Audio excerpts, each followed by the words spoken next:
মুসলমান হিসেবে আমাদের দাবি হচ্ছে, আমি আওয়ামী লীগ বুঝি না, বিএনপি বুঝি না, জামাত বুঝি না, আমরা জামাত ইসলাম বুঝি না, ইসলামী আন্দোলন বুঝি না, কোনো দল ভেদাভেদ বুঝি না। আমরা এসেছি কাদিয়ানীকে রাষ্ট্রীয়ভাবে আমাদের বাংলাদেশের মধ্যে কাফের ঘোষণা করতে হবে। এই বাংলাদেশে থেকে কাদিয়ানীদেরকে রাষ্ট্রীয়ভাবে একেবারে কাফের ঘোষণা করা। দেখেন, আল্লাহ তাআলার মনোনীত ধর্ম হলো ইসলাম। আল্লাহ তাআলা রাসূল সাল্লাল্লাহু আলাইহি ওয়াসাল্লামের উপরে যেই কোরআন, যে সুন্নাহ, যে হাদিস বলেছেন, তো সেইভাবে আমাদের মেনে তার উপর আমল করাই হলো ইমানের দাবি। তো ইমানের একটি দাবি হলো আকীদা। তো এই কাদিয়ানীদের আকীদাগত সমস্যা আছে। কি আকীদাগত সমস্যা? কি জন্য কাদিয়ানীরা কাফের?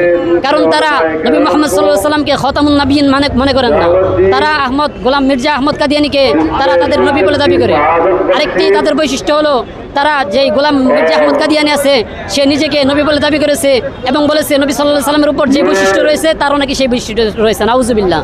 শুধু তাই নয়, এবং তারা এরকমও বলেছেন, গোলাম মির্জা কাদিয়ানী বলেছেন যে তাদের ইসলাম আমাদের ইসলাম, তাদের হজ আমাদের হজ, এবং তাদের জাকাত আমাদের জাকাত, সব কিছু ভিন্ন। অর্থাৎ তারা তাদের ভাষাই স্পষ্ট করে দিয়েছে যে তারা যে মুসলমান, আমরা যে মুসলমান, তারা সেই মুসলমানের ঠিক নেই। অর্থাৎ তারা মুসলমানের থেকে বের হয়ে গিয়েছে। সেজন্য আমরা বলতে চাই যে গোলাম আহমদ কাদিয়ানী সহ যত এই প্রতিটি জামাত আছে সবাই কাফের, এবং এটা বাংলাদেশ থেকে অন্যান্য রাষ্ট্রের মতো কাফের ঘোষণা করতে হবে। এটা আমাদের উপর মহলের কাছে এটা একমাত্র দাবি। তো সুতরাং আমি বলতে চাই যে আমাদের বাংলাদেশ থেকে একেবারে রাষ্ট্রীয়ভাবে ঘোষণা করা হোক কাদিয়ানীরা কাফের।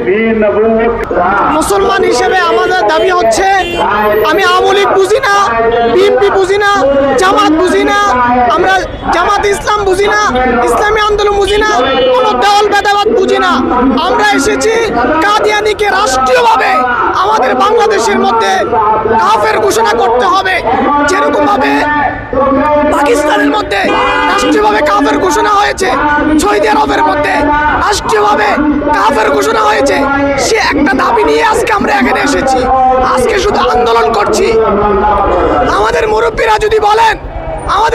যদি বলেন আমরা আল্লাহর রাসূলের জন্য জীবন দিতে প্রস্তুত আছি, রক্ত দিতে প্রস্তুত আছি, এটাতে কোনো দ্বিধাবোধ হবে না। আজকে শুধু আন্দোলন করে আমরা থেমে যাব না।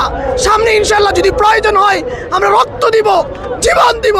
তারপরে বাংলাদেশের মধ্যে পাকিস্তানের মতো, সৌদি আরবের মতো কাদিয়ানীকে আমরা রাষ্ট্রীয়ভাবে কাফের ঘোষণা করেই ছাড়বো ইনশাআল্লাহ।